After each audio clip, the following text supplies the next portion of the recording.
Some viewers may find the following video disturbing. Viewer discretion is advised. Kanina habang nag-iikot kami ni Swarovski, nakita akong bata na patakbo-takbo dito. So mag-iwan kami ng gamit o ng isang laruan para patunay kung kaya niya pagalawin itong gamit ako. Panoorin niyo.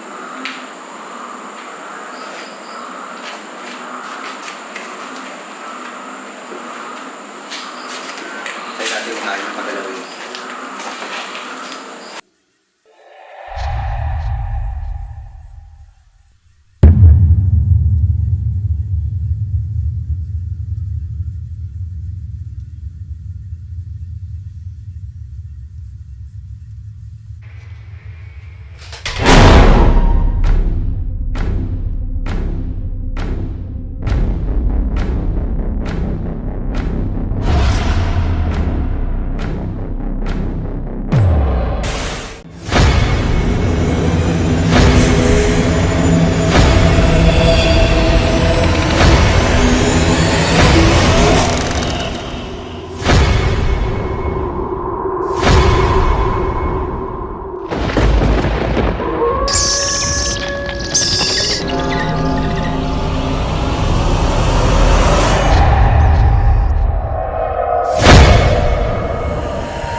Segment na kung tawagin ay 13 Frights of Night na kung saan 13 days kami na nagsushoot na nakakatakot at para ipalabas sa inyo at inyong panoorin. Okay?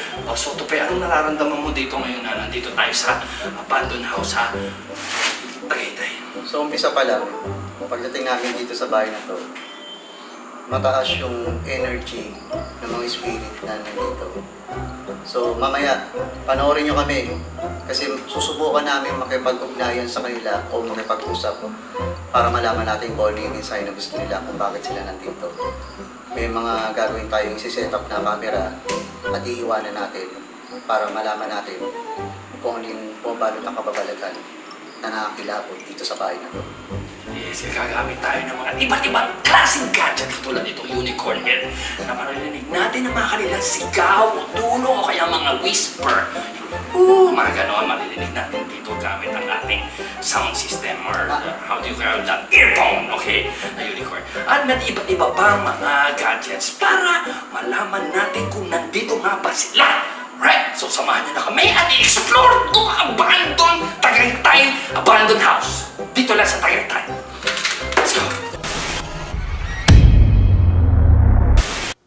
Okay, magandang gabi mga ka-shadows. Yung isang bahay na pinasok ni Pendejo. Tapos, ito yung isang bahay naman na papasukin namin ni Swarovski.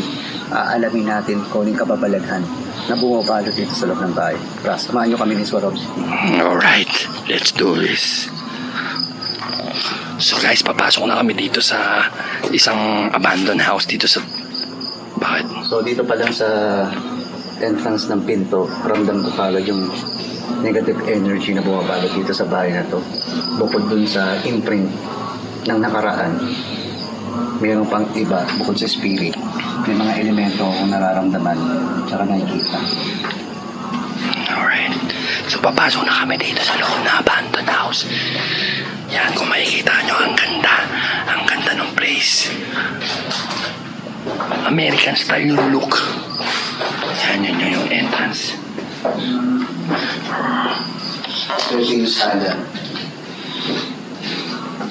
Nararamdaman ko yung imprint nung nakaraan na dati nakatira dito. Tapos dito nga pala. Dito. Dito ko nakita yung mukha ng bata na nakasilip. Alright. Ito yung labas nila.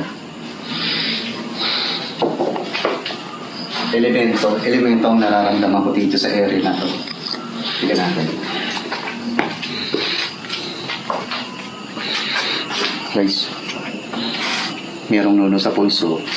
So magbibigay tayo ng respeto. Tabi-tabi po. So yan. Pasensya na po kung nakagambala kami. Tabi-tabi po. Tabi-tabi po. So, pag may nakita kayong brown na malaki, kailangan nyo magtabi-tabi po para respect. Para hindi lumaki ang inyong mga bayag. Di ba may kilala tayong ganon? Oo. Oo. Kasi Gusto nyo ba lumaki ang inyong bayag? sobrang ano. Di ba? Tatlo na yung bayag mo. No way, Jose. Ito yun siya. Kusina.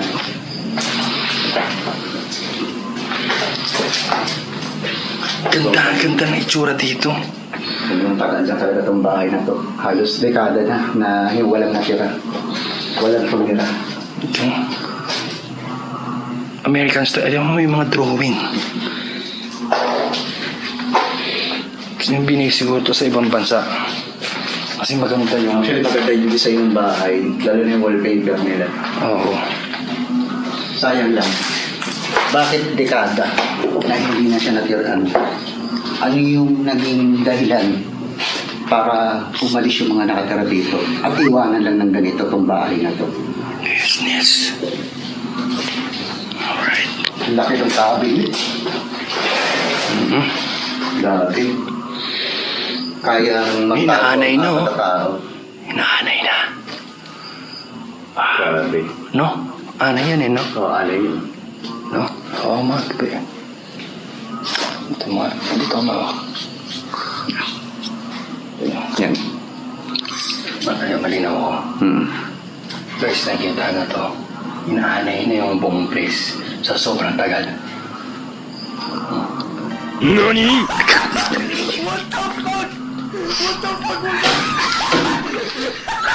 Medyo... Lasang lupa. Hindi. Lasang lupa.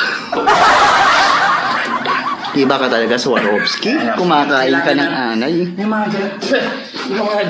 mga ganyang bagay, kailangan natin malaman. Dito kasi natin nalalaman pag nakakain yung mga ganyan. Kung gaano katagal itong lugar na to. Oo, dekada na. Based sa aking statistic, kung kinain natin itong anay, Oo. wala namang pictures of it. Pero, feeling ko mga 90s, ganun na siya. Kasi sobra talagang, iba talaga yung lasa. Grabe. So, pasok na tayo sa loob. Strong.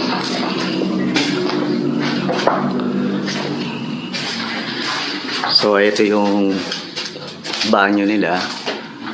Sira na yung kisame. Nakakatakot. Parang nisisilip. Kaya nga. Grabe. So, yan. So, dito, dami lang yan. Oo, ito yung pala yung maraming lagam. Guys, yan. So, ano to, pero nung nararamdaman mo, aakit na ba tayo sa taas? kita tayo. So guys, aakit na kami dito sa stairs. Aakit na palang nakakatakot na yung feeling. Paano pa pag nandun na tayo sa taas? Kinakatis yun. Kinagat.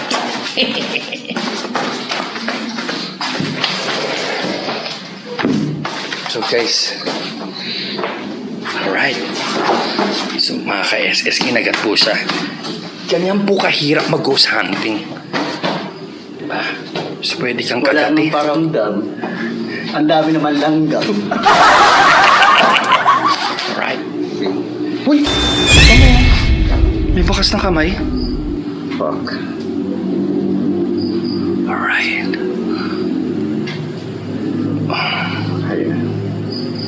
isa yun sa mga... Tingnan nga natin kung kasing laki ba ng kamay ko yan.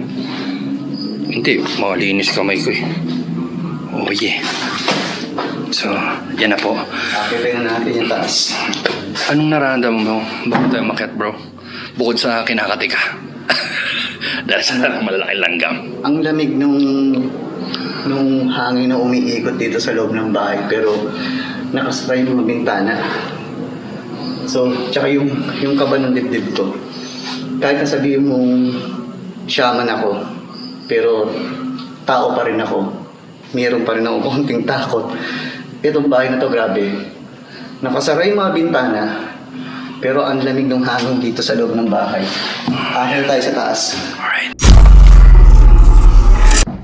So, dito sa hagdan na to, may mga energy ako nararamdaman. So, asahan natin na may possible na may makita tayo or may magparamdam sa atin. So yan yung inaabakan namin. Kahoy, sobrang luma na. Ayan o. Talagang hindi na siya tinirhan. Kung mapapansin nyo, may agyo, sira-sira na yung tingting. Alright. Ito yung unang kwarto. Ayan. Sobrang, ang lalaki ng cabinet dito. Hindi ko malaman kung ba't. Parang kasi apat na tao. Kaya nga. Ganda. Grabe itong bahay ito, sayang lang. Hindi natin alam kung bakit talaga siya iniiwan ng mga nakapero. Diba nyo? Yes. Ang ganda ng design, no? Ang ano? Yayamanin Ang yung laki ng kisame sa loob. Oh, parang attic. Grabe. Guys, tingnan mo. Tignan niyo yung loob. Ayan, no? Grabe guys. Nakatakot. Parang, alam mo parang napanood ni Insidious. Oo. Pwede ka mag-stock ng gamit sa taas. Ito, cabinet. Ano meron? Wala. Sarado. Sago sarado. Nakadang sinasabi ni Kuya. Bakit daw? Hindi niya din alam. So, tingnan natin. Ito yung sinasabi ng caretaker na simula nung dumating siya rito, hanggang ngayon nakalak tong kwarto na to. So, walang nakakalam kung ano yung nasa loob. Hanggang ngayon nakalak siya. Nakatakot? Oo, hindi natin Tingin mabuksan. ko, may something na Yung nangyari. may nakatira doon sa kwarto na yun. Grabe. Ginagalaw pala yung door ng tumatayo na kagad yung balahibo ko. So, another CR. So, isang CR nila. Ganda ng wall design. Alright. So dito yung shower nila. Ganda. See the looking? Social. So meron kang overlooking sa labas. Pero siyempre madilim dahil it's nighttime. Pero pag maliwanag dyan, maganda yan. May mga mga surroundings, mga nature, yan. Yan o. Home Alone. Ganito yung picture sa Home Alone eh. Ganda. May unan pa. Okay, so, left behind. So, may mga unan na naiwan.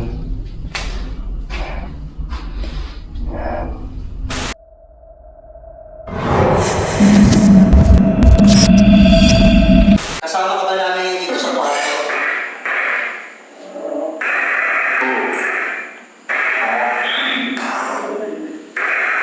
Nakatayo ka ba sa harapan ko? Andito ka sa gilid ko?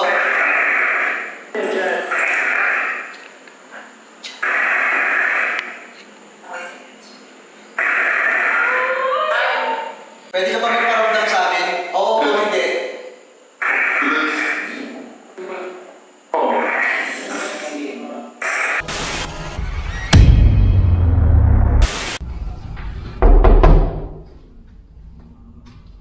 Lalaki na to ko lang. Baka kasi biglang sumagot din. Tatakbo talaga ako pag may kotok ulit dito sa kabila. Dito. Pasok na natin. Ha? Pasok na ba natin to? Anong ano natin dito? Okay. So, Okay. meron silang, at least ang bahay na to tagang modern yung pagkakalo kasi meron kagad silang fire exit. Yan. Fire exit. Pwede nyo talunin yan. Easy access. May asukal kayo dyan? Pwede kang humingi sa kapitbahay. May asukal kayo? May kape kayo? Ayun no, kasi meron. Diyan pinunta diyan pumunta kanina si Pendejo. Bakit? Ano yun? Dito. So may mga ingay kami naririnig. Yun yung mga paramdam dito sa loob ng bahay. Tara. Okay. Ito tayo.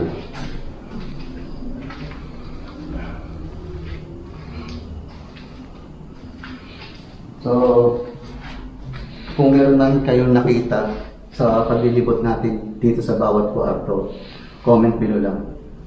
Kasi malaking tulong sa amin yun, lalo na yung mga merong inborn third eye.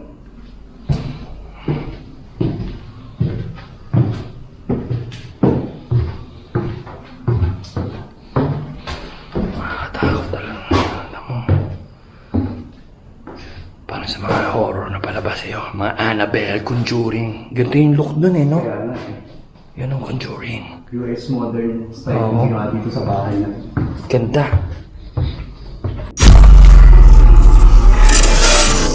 Mga ka-SS, so mamaya, no, mag-iwan tayo ng camera dito. Both sides dito, sa kitchen, dito sa hagdan. So mag-iwan tayo ng mga bola para tignan natin kung kaya nilang ipagalaw o pagalawin. Check natin mamaya kung papagalaw nila. Takot na Dahil sabi nila na mayroong something dito sa lugar na to.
So kasama na namin si Pendejo.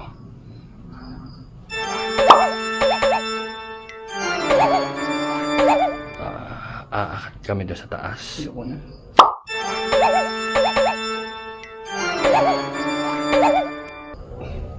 Kasi ano meron doon sa taas? Masyadong mabigat yung energy nandun. Kasi yung kwarto, dekada na siya nakasara. Hindi natin alam kung ano yung tanong na may iiwan, bakit siya nakasara. Saka lang namin nalaman nung nakita ni Leo yung second floor, may mga design ng Sesame Street. Oh. Si Ernie, si Big Bird, tsaka si Cookies Cream. Cookie Master. Hindi pala si Cookies. Kaya pala nakasira yun kasi yun yung kwarto ng bata. Bata, yes. Hindi namin mabuksan eh. Tara tingnan natin. Isa pa. Ha? Hindi, gusto niyo ba malaman kung ano yung nangyari? Gusto kong tanongin eh. Sige, magambahan na natin. Hindi, malalaman ko kung ano yung nangyari dati dun. Tara. One last ride. Sige, muna ka. One last ride, sabi ni Ben Diesel. Family. It's family. Kuha ba? Mabuha-usok. Oh. So, family. I got family. One last ride. So, yun na, kasama na natin si Pendejo. At si Tope, tatlo na kami. Akit tayo sa taas kasi medyo eerie yung type ng feeling dun sa taas eh. Hindi kaya ng powers ng dalawa at isa. Siguro tatlo kung kayanin namin. So, titignan namin kung malalaman natin kung ano yung nangyari dati dun. Bakit nakasara yung pinto? Alright, let's go.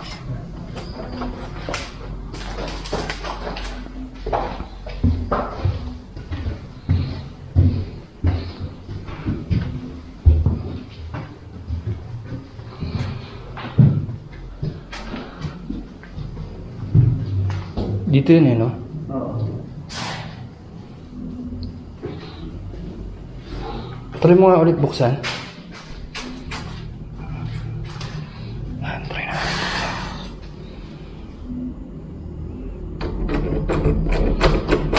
Ikaw kaya? Try mo nga bro. Bro, bakit?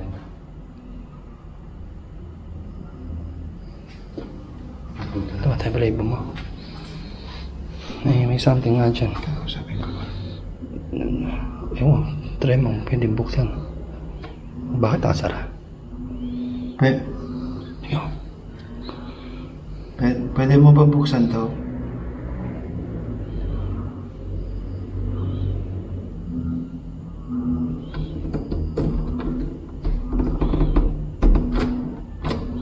Sige, ako naman.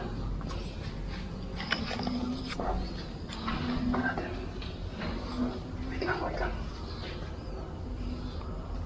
So, na-try na ni Tope at ni Pendejo buksan tong pinto. Try natin kung magbubukas sa akin. Bata, no?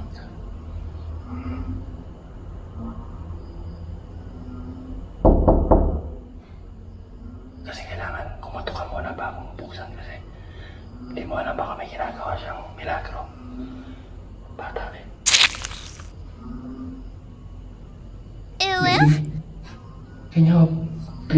Can you open the door? For us?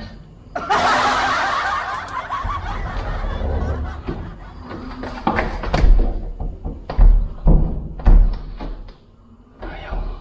So, gagamit na ako ng...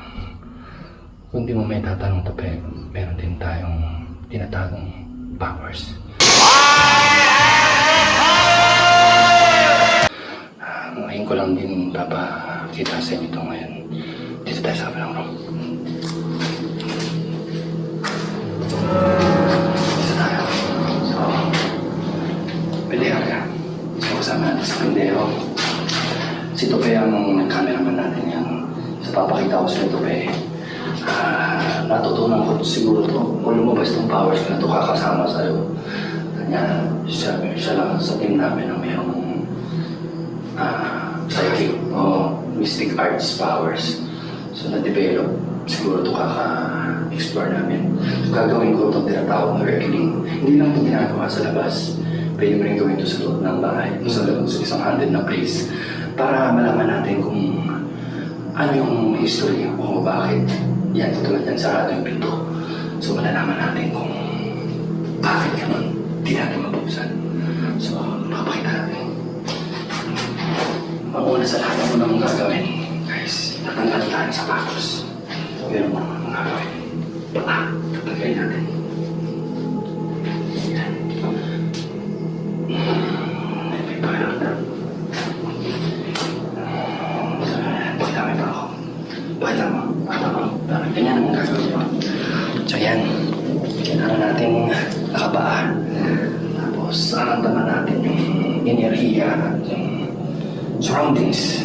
Yung tinatawag na earthling. Okay, parang dito ka. So, maglalakad tayo. Maglalakad tayo. Dito yun. Dito yung ano ba? So, ilagay mo lang siya. Sige. Sige natin. Tapos nakukuha ng baho.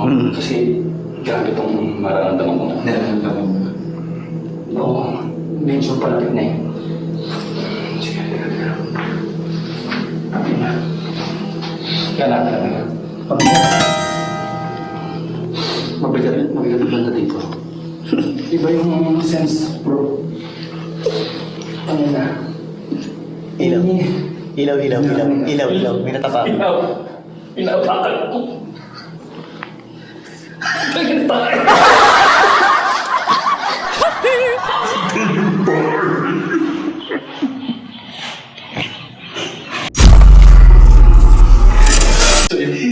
Yun yung mabigat ng naramdaman ko. Yung merong unknown shit. Hindi ka na. Mukhang nabubulok na yung tao niya. Wait, kailangan ko magugas, bro. Kaya, Katapak siya.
Bilang presensya sa bahay na yun. Na ako babalik doon. Malakas yung naramdaman mo. Oo. Mabigat yung Mabigat yung nararamdaman niya. Natapakan niya. mabigat ang aking Tayo. tae ang naapakan. Aso. Hindi ko alam kung malaki. Para sa tao ho ata yun.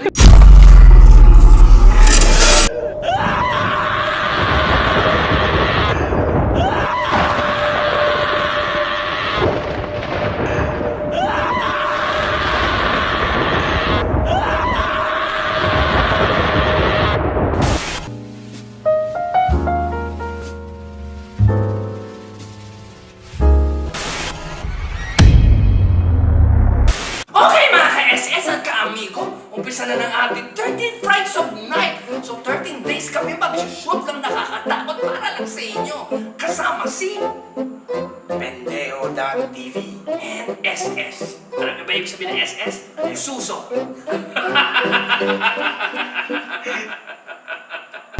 So, if nagustuhan yung video na to, please like, share, and subscribe!